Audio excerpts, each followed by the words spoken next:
When I look at you, I know where I want to be. That's right, if I stare at you long enough, you'll know I'm attracted to you. But what you won't know is that if you stick your hand into a bowl of pebbles, that you might just get something unexpected that happens. This is Star Trek Enterprise, Season 1, Episode 5, Unexpected.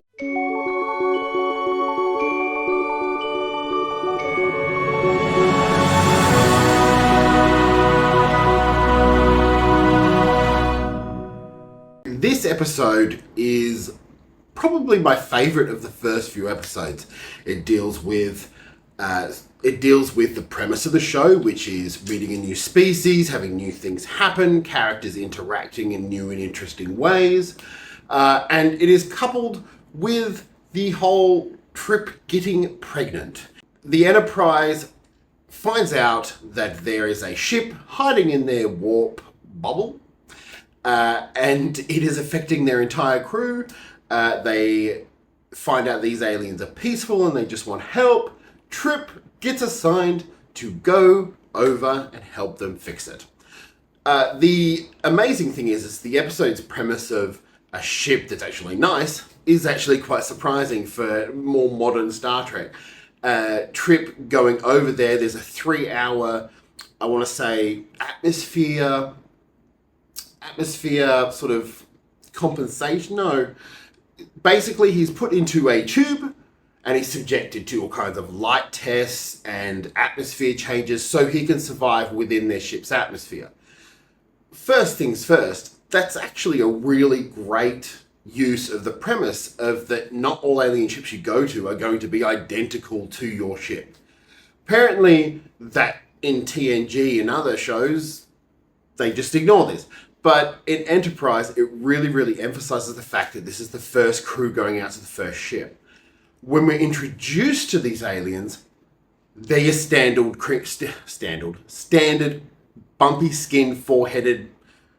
They've got some scales, skin-tight bodysuits, because how can you have an attractive woman in Star Trek Enterprise without her wearing a skin-tight bodysuit? Trip walks in. He refuses to sleep, so we get this interesting thing where he's a bit out of it, he's a bit hippie-like, and he's told to rest, but he doesn't. He goes to fix the ship, eventually feels really, really ill, and Archer orders him to rest. There's an alien on board that he is working with. She is clearly female, as the skin-tight bodysuit will tell you, and she's oddly interested in Tucker. After he comes out of his sleep, she gives him some water jello. I want to say water jello, and puts it in his mouth. A little electricity touches his lips, and she asks if it hurts. There's a lot of staring and a little love. Not a little love, but a lot of instant attraction, like crazy instant attraction. He's only been there a tiny bit of time. Then we're sort of given to this, they're working together and they sort of flirtatious banter, and then she goes, let's go check out holography. She shows him a holodeck, and you know what I like about this particular portrayal of the holodeck is that it's not Planet Hell, so it's not the stage, and it's not a location, it's an actual CGI holodeck, so the background is clearly CGI and not good CGI.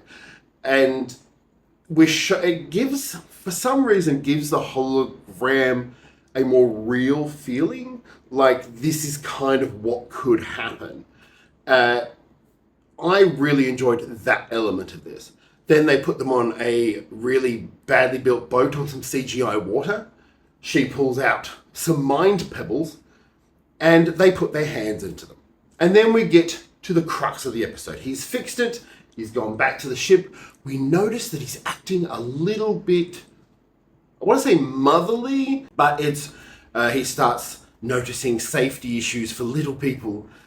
He starts eating more.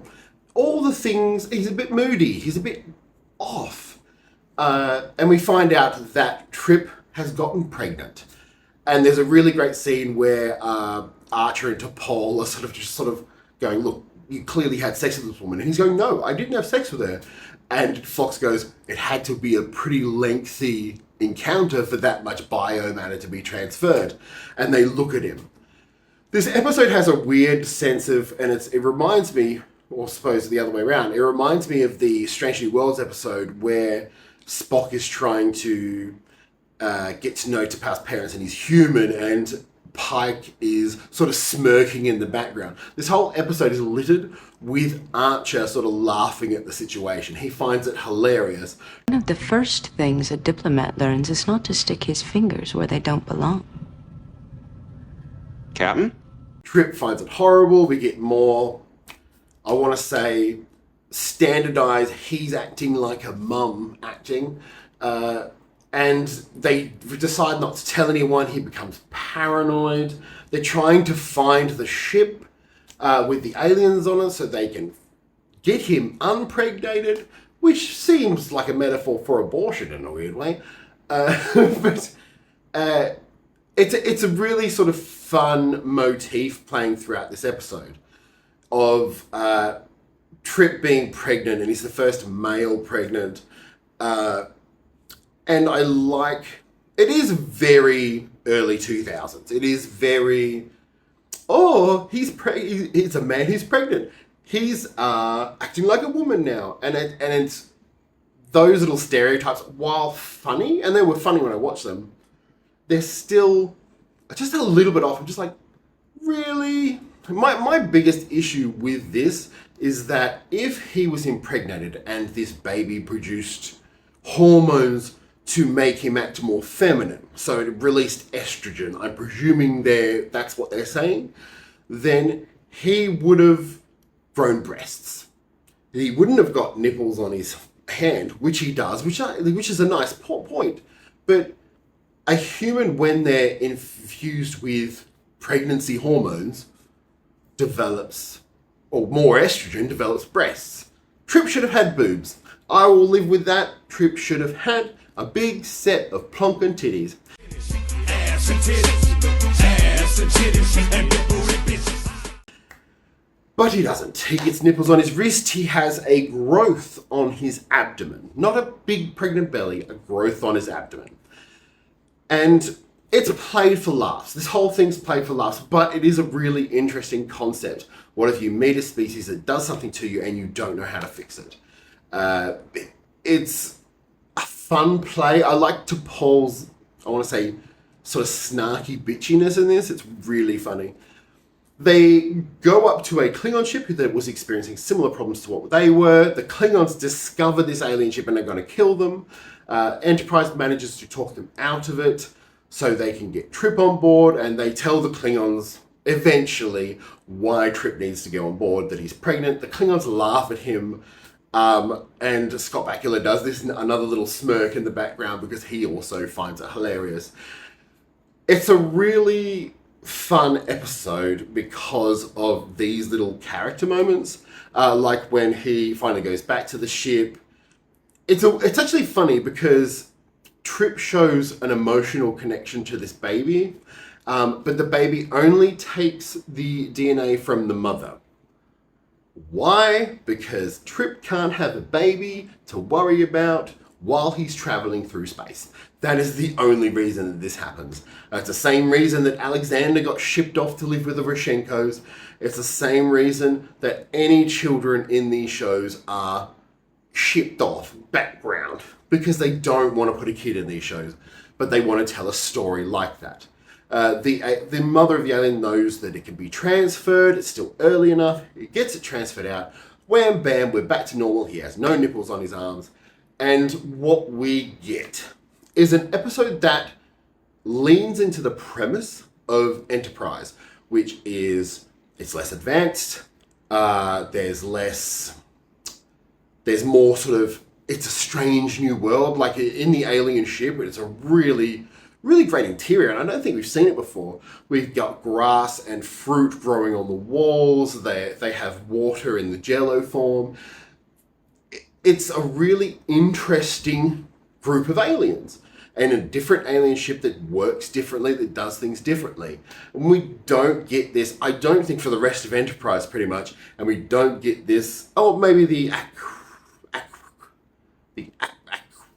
fish Zindi. But other than that, we don't get weird alien ships very often. And we don't get it. We don't get it in Voyager. We don't get it in DS9 really, and we don't get it in TNG. Like there's little quirks that those shows added in. This is the first time I've seen them go, okay, in this society, the woman impregnates the male, kind of like a seahorse, and they carry the baby to gestation. They have plants and grass growing on the walls and the floor, and they use their controls with electricity, like the static electricity on the end of their fingers to touch buttons, and also to touch each other. Really sort of, and it's a really funny thing because it's like, this is a new alien race. They have things that are different. Of course, the actual alien race looks like reptile people with crinkly foreheads in skin-tight suits. And this is where the weird, I suppose, Rick Berman-ness of it comes from. So we already have T'Pol in a skin-tight catsuit. We now have another alien in a skin-tight catsuit. Why do we have them in a skin-tight catsuit? Why are uniform skin-tight catsuits in every culture? I don't know. It just seems weirdly like the alien woman looked beautiful enough. There was a really beautiful makeup job. Really like amazing dazzling eyes, really good coloring. There was no need for gratuitous giant boobs. That means you're gay. Maybe I am just a gay man and I don't get it, but it's one of those things that's like, why? In every instance where they want a woman to be sexy, are they in skin-tight catsuits? Otherwise, this episode really plays into the premise, and it's like the first time, other than Fight or Flight, where they actually sort of play into that premise. And it happens less and less, I think, from here on in. But these first 4 episodes have like little bits that deal with the premise. And what we get as well is Scott Bakula having a fun episode where he's sort of a fun background character. Jolene Blaylock playing really good snarky bitch. And I really enjoy her moments in this episode. I enjoy Trip's moments without the weird, like, oh, here's a mother now, so now he has to care about whether kids are walking around or he has to eat too much. I get you're playing for comedy. It's really not that funny. And I remember actually when I was younger, when this came out, that it wasn't actually funny. It was sort of like, oh, amusing, but not funny. Overall though, this is my favorite episode since the pilot, or the pilot 2 episodes, according to this channel. It's got a bit of the premise, a bit of a funny story, a story that's unique to Enterprise. And I don't think any of the other shows could do this story the same way because this is such an early crew. Otherwise, it's a standout for so many original reasons that I, even rewatching it and knowing that my views have changed in a lot of ways since back in the day, I still watch this and went, you know what, this is a great episode.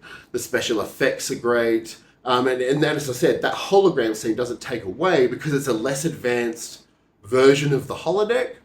Although introducing the holodeck so early is a bit iffy, but the Enterprise crew doesn't have it.